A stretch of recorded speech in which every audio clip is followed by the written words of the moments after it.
So I showed you my orange carrots, I showed you my yellow carrots, and now we got purple carrots. Well, them pretty. Is that what they call the purple days? Purple haze. Purple haze. Days, haze, I get them mixed up. What's unique, what's interesting to me is in the past when I've grown them, they were all this real dark color purple here. But you can see here we got some of them that's a lot lighter. And these all come from pulled up right in the same spot there. So interesting that some of them are darker and some of them are lighter colored. But if you take, let's take this one right here. And if you cut them up, you can see they're orange on the inside there. Yes, they are. You want to try that? Well, I'm going to dip it in something like that right here. I got something You special. dip a carrot in honey? I got something special right here. Look at there. I ain't never seen that done before. That's going to be good. I might should wash them off a little better. You They're know, a little gritty. They did a little gritty, but it's okay. This right here, this purple haze variety, is my favorite variety for cutting. I just like to slice them up raw and put them on a salad, and it's really, really good stuff. That's pretty doggone spiffy right there. And now these ain't as big as the Bolero or the Yellowstone ones. These take a little bit longer to mature, and we got a video coming out next week talking about planting spring carrots, harvesting overwinter carrots, and then turning around and planting the spring crop as well. So be on the lookout for that. Good deal. And let's say hey to everybody while we're here.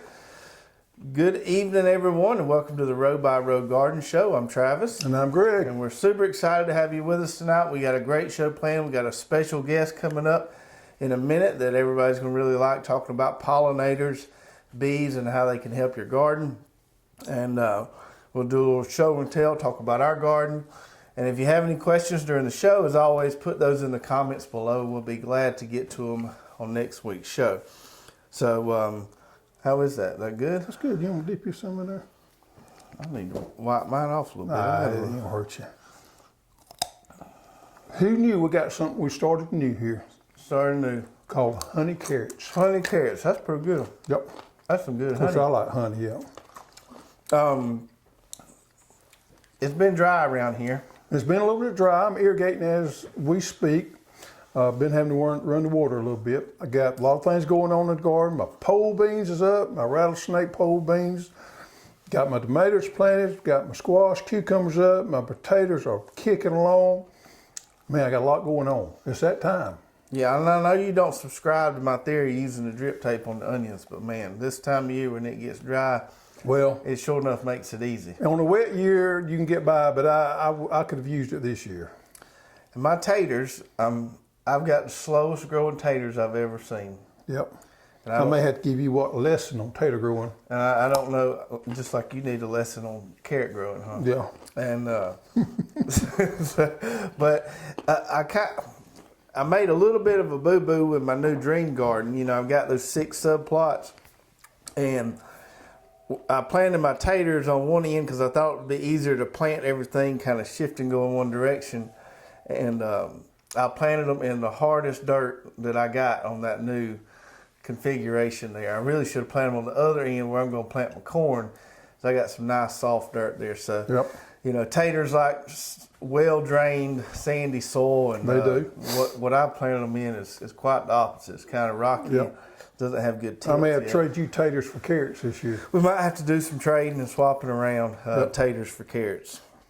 You had your video last week about watermelon transplants. If you live in a cold area, you know, grow them watermelon for transplants. We got okra transplants coming up right now. We got a greenhouse full. Greenhouse full.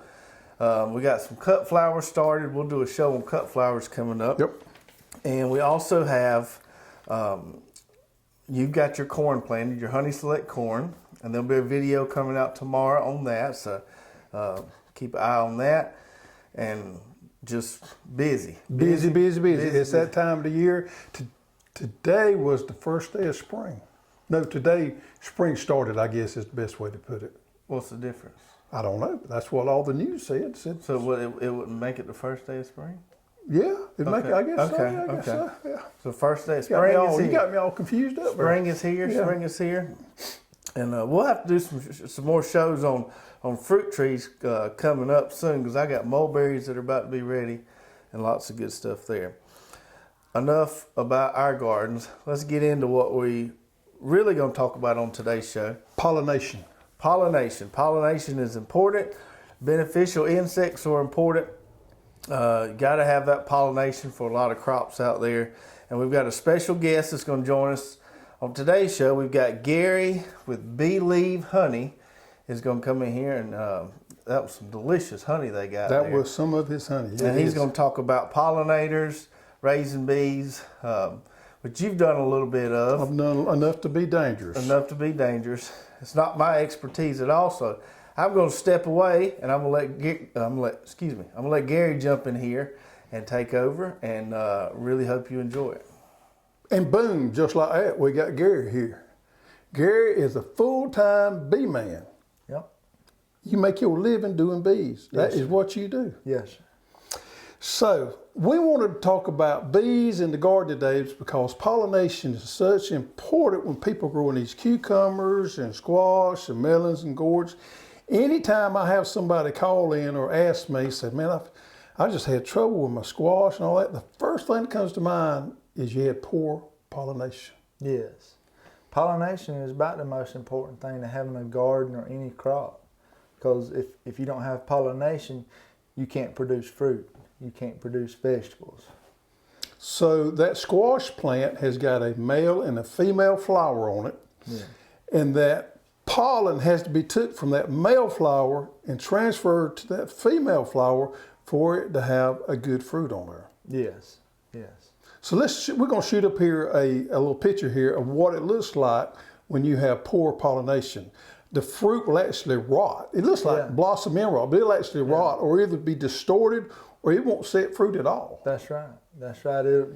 You plants will bloom and bloom and bloom and never produce fruit. If you have ever had a squash plant or anything, it blooms constantly and never makes a squash. That's what's going on. It's not getting pollinated. And we've had some, I know around here, but everywhere is having problem with natural, or I guess, what's the word here for bees? The old bees that we used to see growing in the pine trees back when I was a boy, and the turpentine hollers, there would be wild bees in there. Yeah. But I guess wild bees all over the lower 48 is having problems. I mean, we don't have near the bees we used to have. That's due to environment. Yeah. They're running out of environment. They're running out of room. So much stuff's being farmed and cultivated and land cleared and took in. There's no fence rows that's growing up in weeds and stuff, for the bees to feed off of.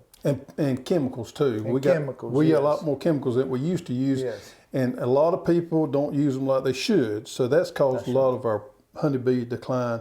Yes. One of the chemicals that I think has a lot of problem with our honeybee decline is neonicotinoids, is the ones that they inject into the vegetables and things like that. I think causes some major problems. And there've been some research to back that up, but that's just a hunch that I got. Yeah, I think a lot of it may be the same thing you're talking about, but it's almost like a nerve agent that they take back to the hive, and the old chemicals was a contact kill. When the bee landed on it, it killed them then, they never took it back. Now they're taking those nerve agents back to the hive and it's killing the queen, thus the whole colony. Yep. So there being the reason we need to be more concerned about pollinators, bringing them in or supplementing our garden somehow or another with pollinators. Now, what insects are the best pollinators for the garden? Probably your honeybee, your European honeybee. I mean, you have natural stuff around. It's like bumblebees and wasp and yellow jackets. Well, I don't think yellow jackets are not useful for anything, but they'll swell you up. They get you now. They're mean, but and they rob honeybees. So if you got yellow jackets around, you probably best to do away with them because they will terrorize your honeybees and rob them out constantly. They're flesh eaters and they'll also steal honey and stuff. So bumblebee is somewhat, I see them in the garden, but the real workers out there is the honeybee. The real workers, the backbone of it is the European honeybee. In the U.S., there's no natural bee that's close to the honeybee, the European honeybee. They was imported from Europe. Mm-hmm. So some good things to do, some good practices to do in the garden is some companion planting to do there to draw in the beneficials. If you don't necessarily have a beehive close by, which I do, But if you don't have a beehive, if you want to draw in some of those natural pollinators, what are some good plants to plant in your garden to draw them in? I'm assuming flowers. Yes, flowers, but be careful. Do some research and make sure that the bee can reach the nectar or the pollen in the flower, because some flowers have a deep trumpet on them and the bee's tongue's not but so long, and they can't, like honeysuckles and stuff, a honeybee can't reach it. Butterflies can, because they have a longer, what I call a straw that they curl out, you know. I didn't know they that. can. Red clover, crimson clover, honeybees can't reach the bottom of the clover, but they can white clover. Really? Yeah. So white clover is preferred over crimson clover? Yes, white clover.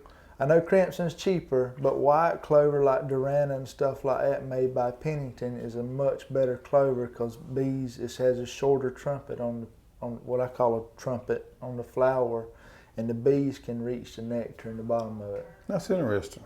The red clover you see grow on the side of the road? The crimson clover. Yeah, crimson, the bees don't hardly work it. They can't get much from it. Wow. All right, so if somebody wants to supplement their bees, if you want to get some bees in, now I've got a hive I keep close to my garden.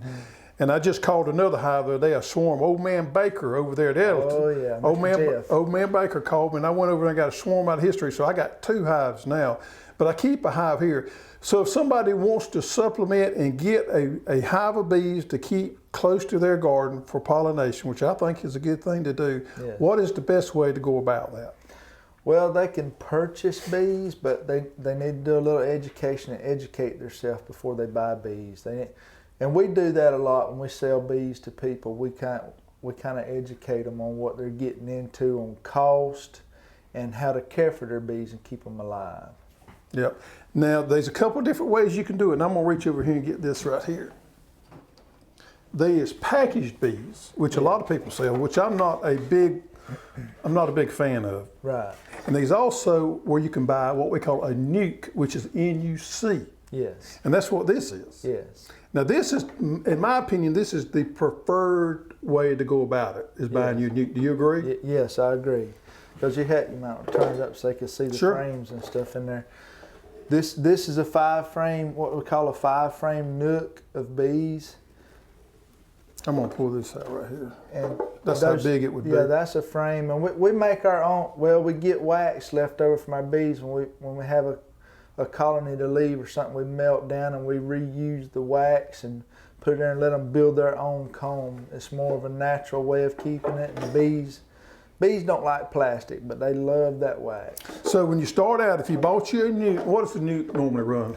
Probably anywhere from $150 to $175. You would have this right here. This is what we call a starter hive. You would have, for that price, most people sells the queen, the bees, and her 5 frames. Right.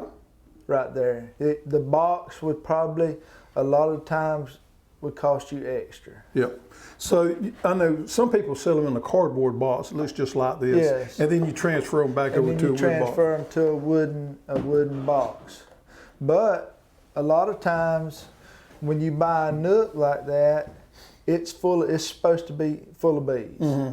And they're going to outgrow it. And of course, when your bees outgrow their home, if they don't have any more room, they will make another queen, and the old queen and half the bees will leave. That's called a swarm. That's Mother Nature's way of them birthing. Yep. And to keep that from happening, the best thing to do is, could you hand us that box right there? When you purchase your nook, go ahead and get you a bigger box. This is an 8-frame box. Instead of holding 5, it holds 8. And you can put 3 more frames in here, and that'll give the bees something larger to work with, to build on. That'll buy you about 2 more weeks of growth on them. So to get started, you need to do a little education. There's plenty of YouTube channels out there, and there's people like you that you can come over there and spend a day with you, and you'll teach them all the ins and outs. You're gonna need a suit, you're gonna need a little bit of equipment, and you're gonna need a couple frames there. It can be really intimidating to get started, but it is a great skill set to learn. I by no means am no expert at bees, but I do know enough I can keep a hive of bees, which is really all I want to do. You know, I just want to keep bees to pollinate. I have pulled honey off mine, but I normally don't. So to get started, do your little research. Don't be intimidated. And look here, it is a great thing to know about bees and how to tend to bees for later on. Yes, bees will educate you. Bees will educate you. Beyond your intelligence. Yes, it will. A lot of times. So this swarm that I caught the other day, I was moving them down to another place because they was a little angry. Yeah. And it was getting dark, and I had put my little hood thing on, and I was in a hurry, and I didn't zip this here part up. And I got down there, and I was pulling the frames out and messing with it, and they got amongst inside my suit. And I noticed them because I could see them in between there, and I knew I was in a problem. Yeah, that's a bad ordeal. That's a bad ordeal. In there with you. Yes. And they got the gnawing on me down here, but where they really worked on me, that's my neck. Yes. And I mean, they worked on me, and I was coming out of my suit. I was a hollering, I was a running, and jumping. I couldn't get loose. Oh yeah, you can't get. But I fared well. I probably got stung 40, 50 times and all. And like I said, the ones on my body didn't really bother me a whole lot. But anytime they get me on my neck or face or head, it bothers me a little bit. Yeah, a lot of times I don't wear a bee suit. I just wear a veil because I don't want to be stung around my eyes or in the facial area or nose or anywhere. That's the most painful place I've been stung is in the nose. Everything automatically just waters up. You can't see or nothing. But it's and that too, when you're getting into bees, it's a fear factor thing of being stung or attacked by them, and that's really 90% of the time not going to happen unless you're pushing their buttons. You know, they'll let you know when to back off. They'll start roaring up and they'll get louder and more aggressive. Yeah. And your equipment that you put into them is however much you want to spend, how much money you have access to spend. You can spend as much as you want, but if you're really not scared of bees and you've gotten stung a few times and it don't bother you, you can buy a mosquito head net from Walmart for $2 and a baseball cap, my long sleeve shirt, and work bees. Right. You know, you don't have to have a lot of fancy equipment. I prefer to have a little bit heavier equipment. Yeah, that's just according to each individual, you know, what they prefer. How many hives per acre? So if we got a half-acre garden, how much we need? How many hives? One hive? I would have one. You can get by with one, but you always want to try to keep two, and the reason being is something was to happen to one. It was to get sick or weak or lose its queen.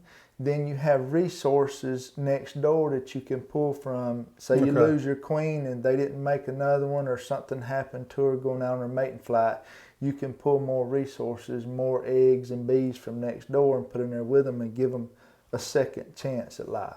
So if I got a half-acre or acre garden, I need to just figure on 2 hives. I would always try to keep 2 hives. And 2 hives for the average gardener is a plenty. And a strong hive like this 8-frame box we showed you earlier, a strong hive that's full of bees like that, it'll make a 5-gallon bucket full of honey on an average year. So that's a lot of honey. That's a lot of honey. Yep. That's cheap Christmas presents. What's your preference on the type of bee? I know there's Italians out there. You was talking about Europeans. So is there a preference there of what kind you prefer? Mostly about the easiest bee to keep is a carnelian. And that's Italian? That sounds Italian to me. It's a carnelian is basically a bee that was come up here in the southeast. It was kind of bred here, but they produce a little bit more on the heavier side of the honey than Italian does. Italian basically makes more bees and builds up more brood, and they'll work themselves to death basically and out of food if you don't keep them fed and stay ahead. So they're a little more high maintenance. Yes. Okay. The best bee is the bee that you can keep alive. Right. Any bee that you can keep alive, if you know somebody that can, whatever you're wanting, that can point you in that direction and however you want to move forward with it, is the best way to do it. Now, how far will the bee travel to get to pollinate something? The bees cover a 5-mile diameter from their hive every day. Oh, I didn't realize that. I thought I've heard 3 miles, 1 mile is 5 miles. They go 2.5 miles in each direction. Okay. Up to now. They might not, if they have your garden to work with that day, you know, they might. But they can travel up to 2.5 miles. They can travel up to 2.5 miles. Okay. Yes. And honey. Honey's a great thing. I prefer to buy honey from a local beekeeper. Yes. When I don't draw off mine, which I did one year, I like to buy honey that's local. I don't buy honey from the grocery store, from the Susie Bee, from the imported honey. That's just not something I want to do. A lot of the honey you buy at grocery stores and big food chains is it's half corn syrup. Right. You know, And you don't know where it comes from. yeah, you don't know where it comes from overseas, and you don't know what kind of chemicals is in it, and Right. things like that. And that's something we do too. I try to teach somebody that's going to have a garden and they're going to have their own bees and they're going to have their own honey. They need to kind of be as natural with them as possible, because you're going to be eating honey. The bees is going to be working your garden. So if you're going to be eating it, you're wanting it as natural and healthy for you as possible, you know, and you kind of want to know what's going in your beehive. And we teach organic, treatment-free beekeeping. I mean, I teach it to people all the time, you know, but it takes a little bit more of advanced beekeeper to be able to do it successfully, but with some trial and error, they can get there. So if somebody wanted to buy a hive and get a hive in their garden and they don't know anything, they could contact you. You can Yes. sell them to bees, you can sell them to equipment, and you can Yes. give them the training to do it. Yes, I can sell them the bees, all the equipment they would need, their head nets, their veils, their jackets, hive tools, smokers. We carry all those products, boxes, lids, bottom boards, feeders, anything they want to do with a bee, we carry it and sell it. Man, that's good stuff. Well, thank you. All right, I'm back in the shotgun Yes, seat you now. are. We want to thank Gary for joining us. I really enjoyed that learned talk a- about bees. I learned Got a me couple of fired up, wanting to get me some Yeah, bees. I learned a couple of things. So it's BEE-LIEVE, BEE-LIEVE, and we'll put some links up here so you can go check those guys out. They really know their stuff and can really help you get started. If you're wanting to get into bees, or maybe you're already into bees and need a few tips to help you really kind of get to an If advanced nothing level. else, you need to understand it. If you're going to grow a garden, you need to understand your pollinators. All right, so let's get into our questions this week. And as always, you know, ask questions during the show. If we answer your question on the show, send us an email to cussserve@hosstools.com and we'll send you a nice prize. So our first question here is from Sean Batchelder, and he says, I live not far from you boys. Have you tried growing maters in the fall? I know the disease/bug pressure is off the hook here in August and September. Thanks. Yes, I have. I've been successful at doing that. However, it is a lot more to it growing it in the fall than in the springtime. You got to get the plants in where we live. You got to get them in by the 4th of July. I know that seems a little early, but you got to get them in there because you never know when you're going to have an early frost. You have an early frost, you do a lot of work and lose all your tomatoes. Get them in early, and definitely use one of the disease-resistant varieties, whether it be Brickyard, Mountain Glory, or Bella Rosa. Then stay on a spray program down to the T with your neem oil. You probably need to put something like complete disease control on there pretty regular, but your insecticides, some of your neem oil, your BTs, because your insect pressure is going to be a lot higher. Stay on the program, have it on drip because it gets hot and dry that time of the year, and you can do it. It is possible. It's not as easy as spring, but by all means, it is possible. And like you mentioned, planting in July, our whitefly pressure don't really accelerate until mid-August, kind of into September a little bit. So, And some years it's more than others. Some years we have terrible whitefly issue, and some years it's not so bad. and you can't really ever expect the fall crop to outperform the spring crop, but it is a good way to supplement Sure. if you want fresh tomatoes in fall. What's our second question? Well, we got Mr. Michael Morris here. It says, I'm new to drip irrigation, that is, and the stuff just seems fragile. Would it be better to use the heavier tape and just use it for a few additional seasons? So I use the 8 mil tape in my garden and always have. Now we've had customers who were wanting to save the stuff and wanting the longer lifespan out of it, go get the 15 mil tape. And I can tell you that the majority of people that do that end up being unhappy with the 15 mil tape and want the 8 mil tape. The 8 mil tape is just more flexible. It's easier to work with. If you're pulling it up, re-putting it back down and all that, it's just going to be easier to work with. The 15 mil tape is really designed to be put somewhere and left there for several years. Perennials like blackberries, asparagus, blueberries, stuff like that. So you can reuse that 8 mil tape. I've reused certain stretches for 4 to 5 times before, and it'd be fine. In fact, in my carrot video that's coming up, I'm showing reusing some tape. But you really like the pliability and the flexibility of the 8 mil tape. Is going to work much better for you for annuals in the vegetable garden. Couldn't have said it better myself. Good deal. Glad we finally agree on something today. All right. Well, that's going to do it for tonight's show. Hit that subscribe button if you hadn't already, or hit that share button if you're watching on Facebook. Spread the word. Tell your friends about us. And as always, we were glad you joined us tonight, and we will see you next week. Take care.